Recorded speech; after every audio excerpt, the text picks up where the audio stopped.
Сәлем достар, бүгін сіздермен Кеченбай Жанар каналымен капустадан жасалынған голубцы пісіретін боламыз.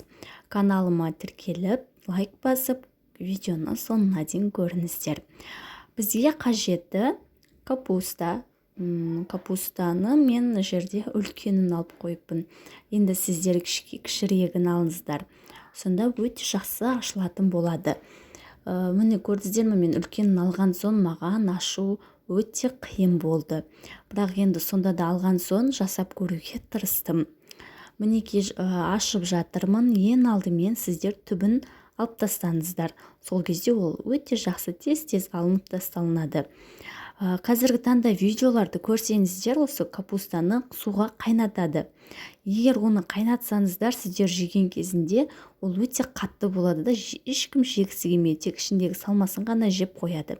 Осылай пісірсеңіздер, салмасын да, капустасын да жеп қояды. Енді біз салмасын дайындайтын боламыз. Ол үшін бізге тартылған ет қажет, мөлшерімен күріш және пияз керек. Ұсақтап турап қоясыздар. Сосын дәмдеуіштерді араластырасыздар және тұз қосасыздар. Бәрін бірге араластырып, жақсы әдемі дәмді етіп салмасын дайындап қоясыздар. Мінекей дайын болған салмамызды жаңағы капусталарымызға салып, осылай орай бастайсыздар. Менде енді кішкентай болып қалды. Егер сіздерде кішірек капуста болса, ол өте әдемі жақсы жабылатын болады. Осылай бәрін орап шығасыздар. Сосын менен жаңағы қалып кетіп еді. Сосын екі ортасынан бөлдім де, кішірек тағы да шығардым. Сосын қайтадан үстіне салып, орап шықтым.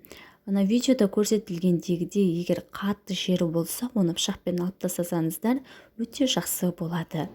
Сосын ыдыс алып, оларды орналастыра бастадым табаға. Осылай қойып шығасыздар. Үсті-үстіне қойсаңыздар да болады. Сосын бәрін қойып болған соң үстіне су құясыздар. 200 мл.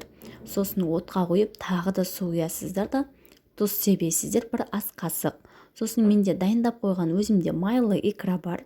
Оның ішінде сәбіз бәрі қосылғандықтан мен оның подливасын жасаған жоқпын. Мінекей қайнап жатыр.